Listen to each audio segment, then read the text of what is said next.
buenos días. Comenzamos esta nueva edición de Alto Voltaje en otra semana en la que no está nada claro cómo van a evolucionar los precios de la energía, qué va a pasar con el suministro, qué repercusiones va a tener en la economía. Ya lo está teniendo, lo estamos viendo desde el pasado mes de marzo, pero es una situación que no acaba de aclararse y que está ahora más tensa que nunca con ese corte programado en principio del Nord Stream. Recuerden, ese gasoducto que une Rusia con Alemania está en parada técnica, suele ocurrir todos los veranos, pero los diferentes gobiernos europeos están anticipando o están advirtiendo de que esta parada técnica puede ser sine die a partir del día 21, cuando en teoría debe volver Rusia a suministrar gas a Alemania y por lo tanto a toda la Unión Europea. De esto, de las repercusiones, de cómo está afectando a los precios, de qué puede pasar a partir de las próximas semanas, vamos a hablar hoy en esta edición nueva de Alto Voltaje. Darío, vamos a ir del pasado al futuro. En el pasado, una vez transcurrido, como decía, este primer semestre del año, ¿cuál es el comportamiento que han tenido las compañías energéticas? Ya no solo hablamos de eléctricas, que esto es importante matizarlo, como lo matiza ese impuesto del que se hablaba ayer en el Congreso, hablaremos después un momento de él, pero ¿cómo se han comportado las compañías energéticas, eléctricas, petroleras, en fin, de todo el sector en el primer semestre? Pues la verdad que lo han hecho bastante mal. Muchos de los inversores de a pie de calle que puedan pensar que las alzas en los precios tanto del petróleo como del gas natural, que han sufrido alzas bastante importantes, de hecho el gas natural ha llegado a acumular en el año o viene acumulando en el año una subida superior al 70%, podríamos pensar que las compañías gasistas, por ejemplo, como Naturgy o Enagás, podrían tener un comportamiento muy alineado con el de la materia prima y sin embargo no es así. Recordemos que las energéticas españolas no son productoras de base de todo el producto, todo el servicio en este caso que dan a sus clientes, sino que tienen que acudir al mercado a comprar el gas natural y el petróleo para, lógicamente, generar la producción eléctrica, y eso ha generado enormes perjuicios para las compañías porque han visto incrementados enormemente sus costes precisamente para mantener la cuota y la necesidad de manufactura para producir precisamente energía eléctrica, porque ni siquiera Repsol, la petrolera de referencia en España, ha tenido un comportamiento similar al que ha tenido el petróleo, casi cercano al 30%. Curiosamente, si englobamos en las energéticas las renovables, Solaria es la que destaca con muchísima diferencia respecto al resto del sector, tanto el petrolero como el gasista, y prácticamente ha tenido un comportamiento en paralelo al petróleo, sobre todo por esa expectativa que existe sobre las renovables de que vaya a haber enormes cantidades de inversión de capital en el sector de las renovables para combatir sobre todo esa enorme dependencia que al menos tenemos aquí en Europa del petróleo y del gas natural ruso, que están siendo los enormes problemas y probablemente los principales causantes de la recesión económica en el ámbito comunitario. Darío, estamos, como decía antes, también a pocos días de que las compañías presenten resultados. ¿Cómo se pueden prever esas cuentas trimestrales, semestrales, que están marcadas evidentemente por lo que está ocurriendo con la guerra, por la inflación y por este nuevo contexto económico en el que nos encontramos este año? Pues en principio muchísima más presión. Hay que recordar que los precios de la energía suponen el mayor coste fijo y variable, sobre todo variable, en los resultados de estas compañías, que sobre todo estaremos pendientes no solo a la publicación del semestre, sino a la guía de ingresos que presentarán lógicamente en su informe, para conocer sobre todo lo que esperan de cara a este segundo semestre del año y el cierre del cómputo de los resultados completos del año 2022. Los enormes problemas que están teniendo las compañías, sobre todo energéticas, y que tienen un negocio muy importante, al menos aquí en España, en el ámbito de lo que es la distribución, están teniendo enormes problemas para poder hacer, por ejemplo, algo que desde el punto de vista del consumidor nos pueda parecer muy sencillo, que es, por ejemplo, la lectura de la luz, y seguramente muchos de nosotros habremos visto cómo las energéticas o nuestras comercializadoras están emitiendo facturas estimadas con unos importes que se salen incluso de la órbita de un consumo regular o de un consumo real habitual. Y esto también es parte de lo que están viendo por parte del gobierno precisamente para penalizar a las energéticas, porque están haciendo a determinados precios de la energía facturas estimadas, aunque luego vaya a hacerse una revisión posterior en los próximos meses, pero con un precio precio de la energía, y este es el detalle, mucho menor. Recordemos que no estamos en máximos ni del precio del petróleo ni del precio del gas natural. Y eso supone un pequeño ingreso extra que desde el punto de vista de la inversión o como inversores nos puede resultar muy interesante, pero que desde el punto de vista del consumidor no tanto. Y eso es lo que está viendo precisamente el gobierno para financiar esos 15.000 millones anuales que pretende recaudar de diferentes medios, y que de esos 15.000 millones unos 3.500 se estima que vayan a ir a esa tasa impositiva para los extraordinarios, tanto de las gasistas, energéticas y, por supuesto, de la banca, para compensar lo que ellos consideran unos beneficios extraordinarios y que no repercutan, en último término, lógicamente, en el precio atribuido a los consumidores. Una pregunta, Darío. Esas estimaciones que realizó ayer el presidente del Gobierno de recaudación, esos 2.000 millones en un caso, de las eléctricas, 1.500 para la banca, ¿son estimaciones realistas? Porque estamos viendo que otros muchos impuestos en Europa que se están aplicando, al final la recaudación real no está siendo como se calculaba en un principio, está siendo bastante menor. Efectivamente, de hecho hay que recordar que cuando un gobierno, cualquiera que sea, estima que a través de los impuestos va a poder ingresar un determinado importe, son estimaciones, y normalmente en función de a qué vayan aplicados esos impuestos puede que incluso se queden mucho más cortos de las propias previsiones que tiene el gobierno, porque concretamente estos impuestos que se estima que apliquen o tengan efecto a partir del 1 de enero de 2023 van a gravar los beneficios extraordinarios que sobre todo provienen, para que nos entendamos de una manera muy sencilla, del exceso de provisiones que hacen tanto las energéticas como los bancos para cubrir sus necesidades del ámbito del riesgo. Por ejemplo, en los bancos, los impagados, el incremento de la morosidad para esos capitales extraordinarios para cubrir precisamente déficits en los ingresos. Cuando esos déficits son menores de las propias estimaciones de la banca, en este caso, ese exceso de capital que ha sido retenido y provisionado como una pérdida acaba repercutiendo como beneficio extraordinario. Y si no se hace un ajuste muy concreto y muy fino, digámoslo así, pues lógicamente supone un mayor ingreso a través de extraordinarios para la banca. Algo que es más complicado de poder focalizar en el ámbito de las energéticas, porque no existe como tal, al cambio, a la comparativa de la banca, un concepto de morosidad en el caso de las energéticas. Sin embargo, sí que dentro de la cadena de valor, lógicamente, entre distribuidoras y comercializadoras, hay un trasvase de capitales que en función de una merma en los ingresos, las energéticas también pueden hacer este tipo de estructura, pero son mucho menores, porque sobre todo lo que buscan cubrir son desfases en los precios de la energía, sobre todo del gas natural y del petróleo en los mercados internacionales, para ajustar o cubrir las necesidades en base a su negocio y que no implique unos mayores costes a costa de unos menores ingresos. O sea, Darío, entiendo entonces que ves más factible aplicarlo a la banca que a las energéticas. En términos porcentuales tienen mucho más margen de maniobra porque los bancos son los que sufren mayores riesgos. Recordemos que un cliente a partir de 90 días sin pagar sus obligaciones con los contratos financieros, ya sea una hipoteca, un préstamo, etcétera, se considera de dudoso cobro y es susceptible, lógicamente, de ser cubierto a través de esas provisiones. Pero el gobierno sabe que como la estabilidad de los ingresos de las energéticas es mucho mayor, de los 3.500 millones, siendo estos más estables, de los 3.500 millones, 2.000, prácticamente el 60% de los ingresos que pretenden ingresar, lo harán para las energéticas, mientras que los 1.500, cuando sin embargo hay un mayor potencial de ingresos, irán a la banca. ¿Por qué? Pues porque en este caso el gobierno sabe que los bancos, a través de esta medida, lo que van a hacer es ajustar mucho más esas provisiones para que no se vean repercutidas por este nuevo impuesto. Ajá.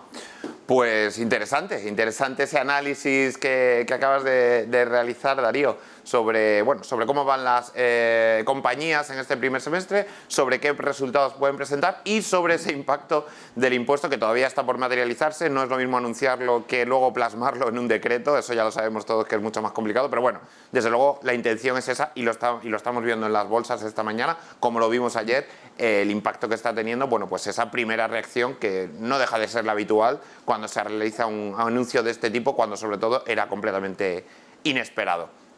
Así es que Darío García de XTB, muchísimas gracias por participar esta mañana en Alto Voltaje. Un placer, hasta la próxima. Gracias. Bueno, pues vamos a ver cuál es la actualidad sostenible de esta semana, como siempre de este mes, en la sección habitual patrocinada de CEPSA.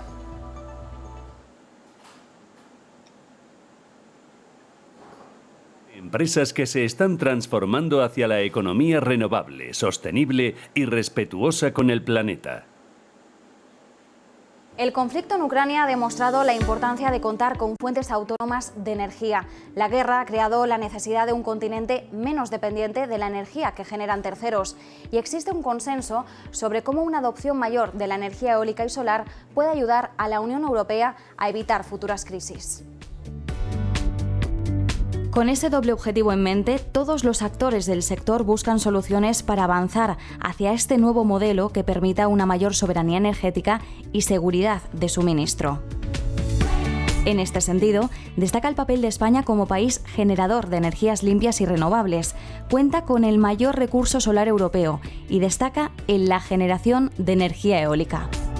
España es el segundo país europeo que más energía eléctrica generó en 2021 a partir de viento y sol, solo por detrás de Alemania. Somos el tercer país de la Unión Europea en I+D de renovables. El parque de generación renovable ha crecido en España mucho en los últimos años. En 2021 se añadieron 4.300 megavatios a ese parque y por eso generamos cada vez más electricidad con recursos propios. Las fuentes renovables de energía han generado el 48% de la electricidad que produjo la península en 2021. CEPSA ha puesto en marcha su programa Sumamos Energías para conseguir un correcto despliegue de las tecnologías y proyectos de energías renovables para que el potencial de nuestros recursos se convierta en una realidad, en un caso de éxito. Sumamos Energías pone en foco el papel de España en esta reconfiguración del modelo energético europeo. A través de este programa, CEPSA defiende que las energías renovables son una oportunidad para el desarrollo sostenible y la creación de valor compartido. Nace con la idea de codiseñar iniciativas que generen valor en las comunidades locales donde se ubican los proyectos. El objetivo es crear un impacto positivo en cada territorio, tanto para impulsar su progreso socioeconómico como para desarrollar y proteger su capital natural.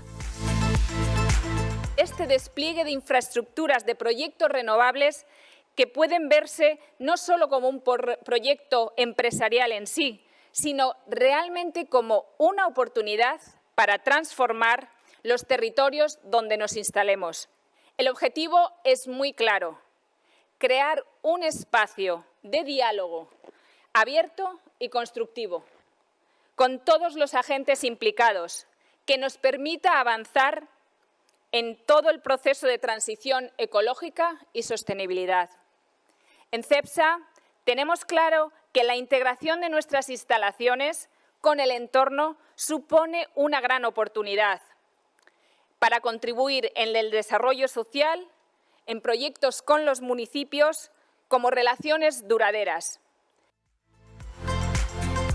El compromiso principal es que la transformación del modelo energético vaya de la mano del desarrollo de los municipios, con una generación de valor a medio y largo plazo.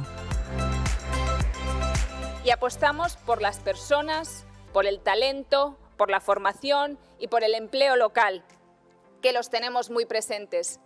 En este despliegue, en este plan, las administraciones y las comunidades van a tener un papel prioritario, puesto que son y sois realmente los que mejor conocéis las necesidades y las sinergias de los municipios. Una cuestión fundamental es que los proyectos de despliegue de energías limpias se hagan de forma consensuada con las administraciones. Esta conversación entre empresas y administraciones debe ser fluida, un diálogo para hacer compatible el crecimiento del territorio con el despliegue de nuevas tecnologías. La creación de valor compartido es bastante importante y se está mejorando cada vez más. Lo que hace falta es involucrar a los agentes desde el principio, mayor involucración también de las instituciones, por supuesto, concienciando a los ayuntamientos, porque vemos muchos problemas también a nivel local. Desde Sumamos Energías, Cepsa busca establecer ese diálogo abierto y constructivo que fomente la colaboración entre todos hacia un destino común, exprimir las bondades de las energías limpias, capaces de generar un impacto positivo en los territorios. El papel de los ayuntamientos es crucial, ya que es la administración más cercana a los ciudadanos.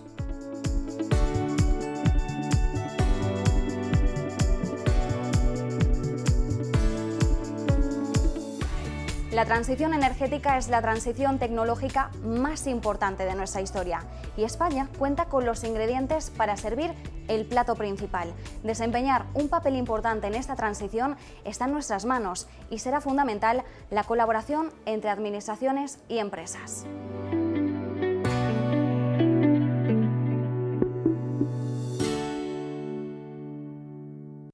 Cepsa ha patrocinado El Giro Verde. Iniciativas de empresas que se están transformando hacia la economía renovable, sostenible y respetuosa con el planeta. Vamos a seguir con el programa de alto voltaje y vamos a hacerlo con José María González Moya, director general de APA Renovables. José María, muy buenos días. Hola, buenos días. Estamos haciendo en este programa de hoy un resumen de lo que ha sido el primer semestre en términos energéticos. Hemos visto cómo las compañías han evolucionado en bolsa, cuál puede ser el resultado que puedan presentar antes de que finalice el mes. Y ahora queremos ver también contigo, José María, pues cuál ha sido la evolución del sector renovable en esta primera mitad del año, porque ha sido un sector donde se han puesto mucho las miradas, sobre todo miradas más a largo plazo, pero bueno, sobre su producción, sobre lo que han aportado, sobre cómo se está comportando el mercado. ¿Qué resumen nos puedes hacer de de esta primera mitad del año? Bueno, yo trataría de remarcar la importancia del sector renovable y del protagonismo que ya tiene desde el año pasado, ¿no? El año pasado estábamos hablando de unas tasas de generación en torno finalmente al 46-47%, es decir, que casi la mitad de esa electricidad que consumimos a nivel nacional venía de renovables, y en lo que vamos de año lo estamos superando por poquito. Estamos en tasas pues muy cerca de ese 50% de la generación. Vamos a ver esta segunda parte del año cómo se comporta, digamos, los recursos renovables, pero aun con todo, sufriendo una grave sequía como consecuencia pues de las escasas lluvias vividas, estamos con unas tasas de penetración de renovables muy buenas en términos porcentuales.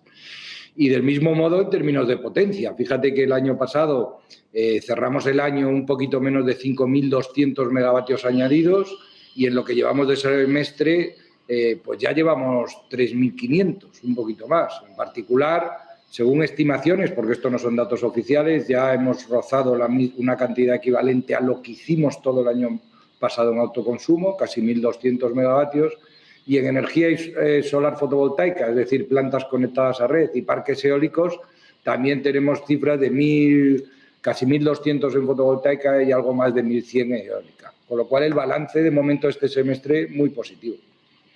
Yo, José María, a pesar de esos precios que han ido en aumento en el último semestre por el gas y de las diferentes limitaciones que ha impuesto el Gobierno, como por ejemplo el tope ibérico, ¿no? ¿Cómo lo veis? ¿Cómo veis que está funcionando este mecanismo, aunque solo lleva un mes en marcha? Bueno, evidentemente cuando uno mira los datos de OMIE y de los resultados del mercado mayorista, sí que es verdad que se ha notado desde el 14 de abril la entrada en vigor del tope del 14 de junio, perdón, del tope del gas.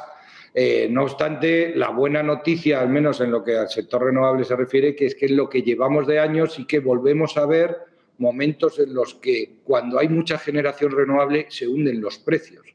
Por desgracia, todavía dependemos de ese gas para conformar y, digamos, abastecer la demanda, pero en los momentos en el cual hay muchísima generación, pues tanto eólica como solar, plantas de biomasa que también están funcionando, solares termoeléctricas, hemos visto, por ejemplo, en Semana Santa, horas en el cual el precio apenas superó €1 megavatio hora en el mercado mayorista. Evidentemente, sí que fruto de esa dependencia tan alta que tenemos del gas todavía en el sector eléctrico, pues los precios que se están marcando de forma diaria y de forma mensual son muy elevados. Sin embargo, la buena noticia es esa, que el efecto de las renovables sí que las estamos viendo en determinadas horas a lo largo de este año y, si Dios quiere, lo seguiremos viendo de cara al futuro. Pues precisamente de cara al futuro, ¿cuáles son las expectativas de implantación de más renovables? Hay pendiente esa subasta de producción. En fin, ¿cómo lo ves para la segunda mitad del año e incluso ya más a largo plazo, de cara a 2023 y los próximos ejercicios? Bueno, nosotros esperamos que se vaya incorporando potencia, más o menos que estemos en las mismas tasas de los 2 últimos años, en torno a los 5.000 megavatios.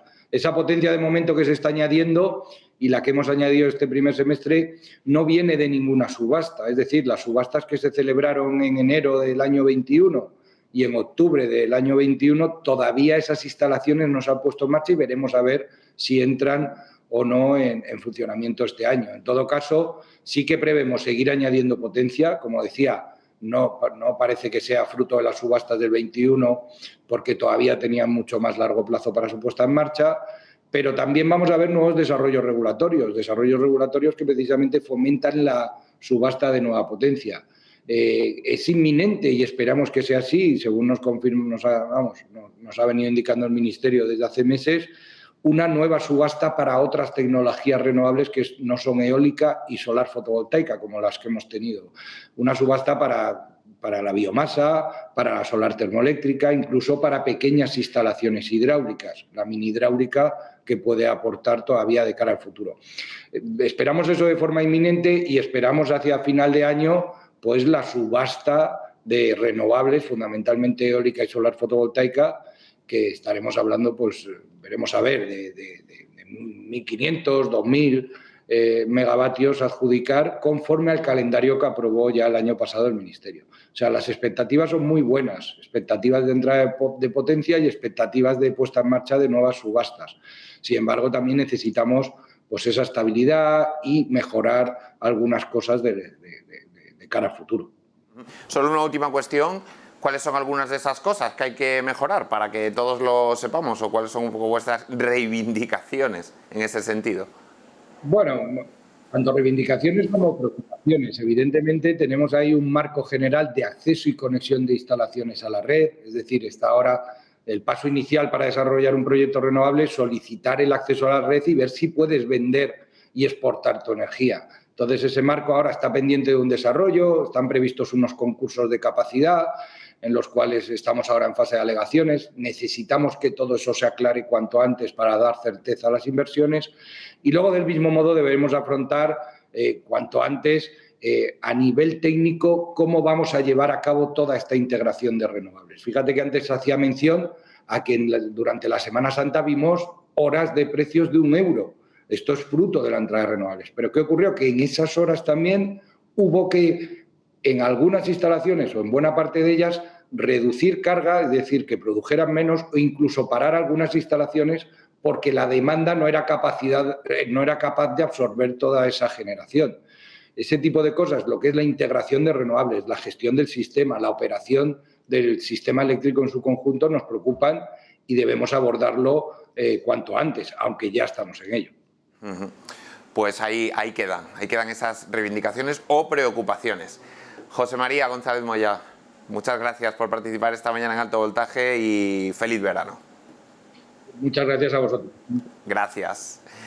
Vamos a seguir analizando lo que está ocurriendo en el mercado energético. Como saben, el precio del gas sigue disparado. Como saben, el gasoducto Nord Stream, el que une Rusia con Alemania, está temporalmente cerrado por mantenimiento técnico. Vamos a ver qué es lo que ocurre el día 21, donde confluyen grandes acontecimientos económicos. Esa posible reapertura del Nord Stream, pero al mismo tiempo la decisión que tomará el Banco Central Europeo sobre la subida de tipos de interés. Por lo tanto, la actualidad informativa de ese día, del próximo jueves, día 21 de julio, será muy interesante. Ya veníamos advirtiendo en los últimos programas de Alto Voltaje que esto podría ocurrir, que el mercado podría tensionarse en cuanto a precios, no tanto en cuanto a suministros, sobre todo en España.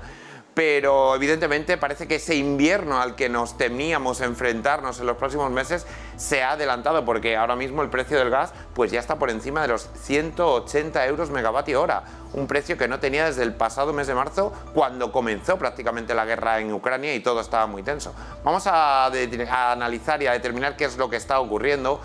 con Antonio Aceituno, CEO de Tempos Energía. Antonio, muy buenos días.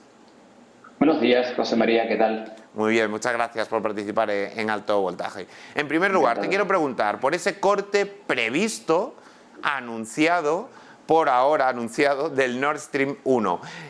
Vamos a ver qué es lo que ocurre el día 21, pero desde luego la mayor parte de los gobiernos europeos es que ya prácticamente están dando por hecho que no se va a reabrir. No sé si es por ponerse en la peor de las circunstancias o porque realmente tienen razones objetivas para decirlo. Bueno, vamos a ver. Decía mi profesor de mecánica que una viga se diseña en la situación de peor caso. Pues esta es la situación que esperan los gobiernos europeos. Como dijo la presidenta de la Comisión Europea, von der Leyen, vamos a prepararnos para lo peor y esperemos lo mejor. Entonces, sí que es cierto, para que todo el mundo nos entienda, que el Nord Stream 1 es una parada que estaba programada y que, bueno, estaba descontada por los mercados. Todo gasoducto necesita parar. El Nord Stream 1 para todos los años por esta fecha. Pero claro, debido a la incertidumbre altamente importante que hay a nivel gasístico en Europa, provocado por el acoso al TTF por parte de Rusia, pues el miedo no está en que el Nord Stream 1 haya parado. La incertidumbre está en que el Nord Stream pueda no arrancar de manera sine die, y ahí está el miedo. Es decir, todo iba bien, las reservas centroeuropeas se iban llenando a un ritmo bastante aceptable. Ahora mismo están al 63%. Ya la Europa señaló en una mesa que las reservas se tenían que alcanzar el 80% al 1 de octubre y todo iba bien. Y el miedo que hay es que pasemos el invierno con unas reservas que no lleguen al 80% y sin la ayuda de Rusia. Y ahí está la incertidumbre y por eso los mercados siempre se sitúan en la posición de peor caso. Como tú has dicho, José María, el TTF está en principio a 180 euros megavatio hora. ¿Por qué dices, Antonio, lo de en principio? ¿Por qué lo recalcas? Claro, estamos a mes de julio y, claro, ver un TTF en 180 euros megavatio hora con unas reservas centroeuropeas ahora mismo están al 63%, España está al 73%, 10 puntos por arriba, con lo cual está muy por encima de lo que tenía que tener para 1 de agosto, que es el 70%, pero ver unas reservas al 63% asusta si no tenemos el apoyo de Rusia. El problema es el siguiente, y todo el mundo tiene que entenderlo. Alemania, el principal consumidor de gas de Europa, ha basado toda su economía y toda su estrategia en dos cosas. En un solo socio, que es Rusia, en un gas barato y en el sistema de reposición. Es decir, Alemania, aunque tenga unas reservas del 100% a 1 de octubre de 2022, que es cuando empieza el invierno centroeuropeo, necesita ir reponiendo esas reservas porque si no las repone, solamente tiene gas para 2 meses y medio. Y eso todo el mundo lo sabemos. Entonces, el miedo que hay es doble. Por un lado, que el Nord Stream 1, la memoria me ha fallado ahora mismo, el Nord Stream 1 no se ponga en marcha y no se consiga alcanzar ese nivel de reservas, primer hito no alcanzado, y luego que durante el invierno ese sistema de reposición en el que ha confiado Alemania, bueno, pues desde hace 20 años, no funcione y tengamos que ir a racionalizar el gas allá por el mes de enero o febrero y tengamos que reducir la demanda, se estima en un 30%. Ese es el escenario que nos enfrentamos si el Nord Stream 1 pues no aparece el 21 de julio de 2022. Y por eso ya los mercados están adelantando un escenario, bueno, pues agresivo. En principio, se puede volver más agresivo si el Nord Stream 1 no aparece. Por eso he dicho en principio. Cómo se pueden mover los precios y las previsiones del propio suministro. Quiero decir, cuando se habla de cortes de gas, digamos que hay como una jerarquización. Primero serían industrias, empresas, quiero decir, lo último, los hogares. Porque todo el mundo se asusta cuando le dicen que Alemania va a cortar el gas. Bueno, va a cortar el gas. ¿Cómo se hace o cómo se puede hacer este tipo de actuaciones? No ahora, sino sobre todo de cara al invierno. Bueno, Alemania ya promulgó un plan estratégico hace 2 meses y medio o 3, basado en 3 etapas, ¿no? La etapa de alerta temprana, la etapa de alarma y la etapa de emergencia, ¿vale? La etapa de alerta temprana ya la activó en Semana Santa. Hace 15 días activó la etapa de alerta, de alarma, y está a punto de darle al botón de emergencia, en el que si le da el botón de emergencia, José María, será el Estado el que controle todos los suministros gasísticos y el que haga una gestión de esos suministros gasísticos. Entonces, como tú has dicho, ante una falta de gas, pues Alemania ya va a pulsar el botón dentro de poco para que, si llega esa falta de gas, pueda racionalizar el gas. Entonces, obviamente, primero irían las industrias con capacidad, digamos, de ser interrumpibles, ¿vale? Recordemos ese concepto aquí en España, pero extrapolado al tema de la electricidad. Primero serían las empresas interrumpibles, segundo serían, pues bueno, las empresas ya que no pueden ser interrumpibles, y finalmente irían los suministros domésticos. Esperamos que no sea así, esperamos que el Nord Stream 1 aparezca. Ya sí que es cierto que Canadá, las bombas que hacen falta en la estación báltica de Portovaya ya están en camino. Canadá ha aprobado un nivel de exenciones en las sanciones rusas y le va a dar las bombas a Alemania para que las coloque y para que Rusia no tenga como excusa esa falta de mantenimiento de bombas.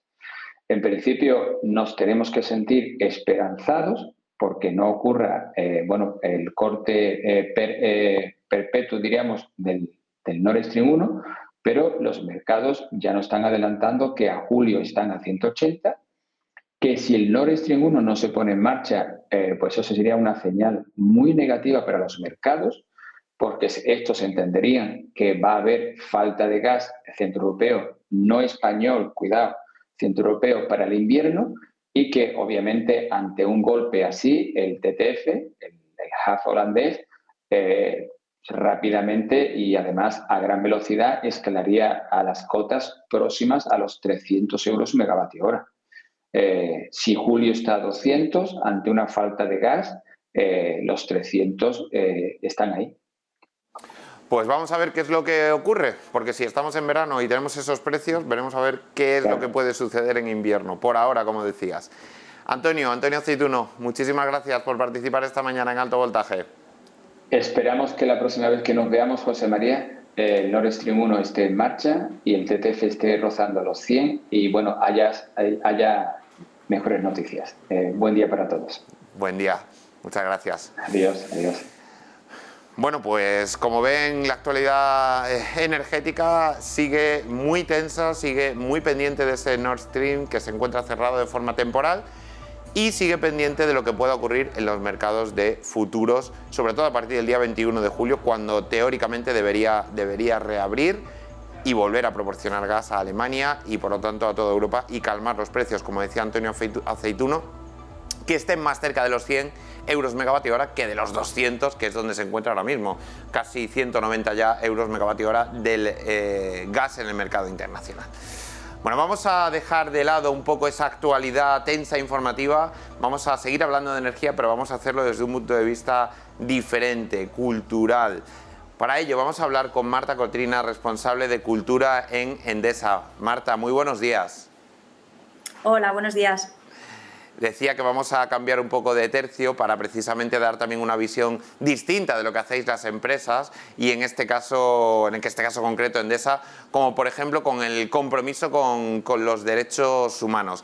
¿Qué tipo de iniciativas estáis realizando, lleváis a cabo en este sentido? Sí, bueno, gracias por la invitación, lo primero, y en Endesa y en el Grupo Enel pues llevamos muchos años trabajando y apostando por la diversidad, ¿no? Enmarcada en nuestra política de diversidad y, como decías, en nuestra política de derechos humanos. Ya en el 2001 Endesa fue una de las primeras empresas en adherirse al Pacto Mundial y en 2013 pues creamos nuestra política de derechos humanos, ¿no? Con todos los principios rectores de Naciones Unidas. Lo bueno de esta política es que no es solo un brindis al sol, ¿no? Sino que va más allá de todo un marco, de todo el marco normativo, ¿no? Y hay un montón de principios que tienes que cumplir y que los grupos de interés te obligan también a cumplir, y que cualquiera puede denunciar en el canal ético si tienes algún incumplimiento, ¿no? Y tenemos medidas, pues sobre todo para contratar más mujeres en la empresa, para tener más mujeres en puestos de responsabilidad. La verdad es que el tema de género pues ha sido una constante en nuestra carrera. El tema de la discapacidad también lo trabajamos mucho, y ahora estamos trabajando también otras diversidades, otras dimensiones de la diversidad. Creemos que la diversidad pues es la base, ¿no? Es una cuestión de negocio. Para nosotros no es una moda, ¿no? Es mucho más. Creemos que equipos diversos pues son más productivos, más creativos, y al final hace que la empresa sea más competitiva y más sostenible en el tiempo.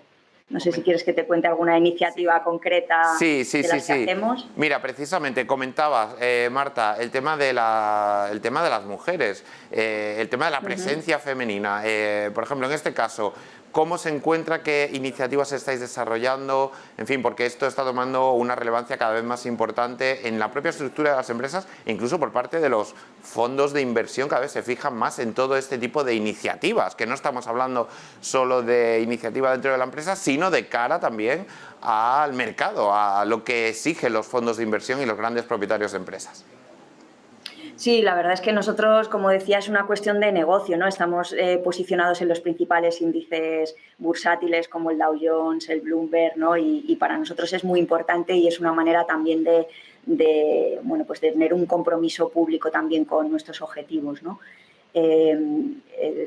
Nosotros también, cuando hacemos, por ejemplo, una licitación, también ponemos en valor nuestro plan de igualdad. O sea, ya no solo a nivel de inversiones, ¿no? en el mercado bursátil, sino también a nivel de compradores, nuestros proveedores, todos los grupos de interés. Digamos que este tema ha cobrado una relevancia que llega a ser un tema de negocio, y por eso cada semestre presentamos nuestro plan de diversidad y es aprobado por el Consejo de Administración, como cualquier otro tema financiero, ¿no? Ya la diversidad creo que ha entrado en ese marco, ¿no? El tema de las mujeres, pues claramente no podemos perdernos el 50% de talento femenino que hay en la sociedad, ¿no? Al final las empresas tenemos una responsabilidad.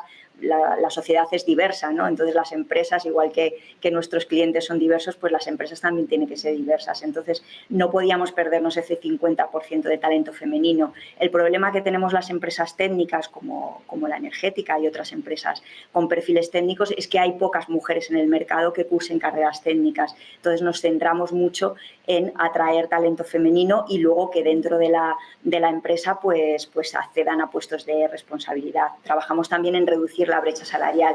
Yo creo que lo importante es que cada año mejoramos en los objetivos, pero que nos queda mucho camino por recorrer, porque es un problema que tiene todo el mercado, que no hay perfiles técnicos. Entonces tenemos solo un 25% de mujeres en la compañía. Estamos perdiendo ahí mucho talento, y lo que hacemos es fomentar también vocaciones tecnológicas en edades tempranas, ¿no? Para que en un futuro haya más mujeres que estudien carreras técnicas.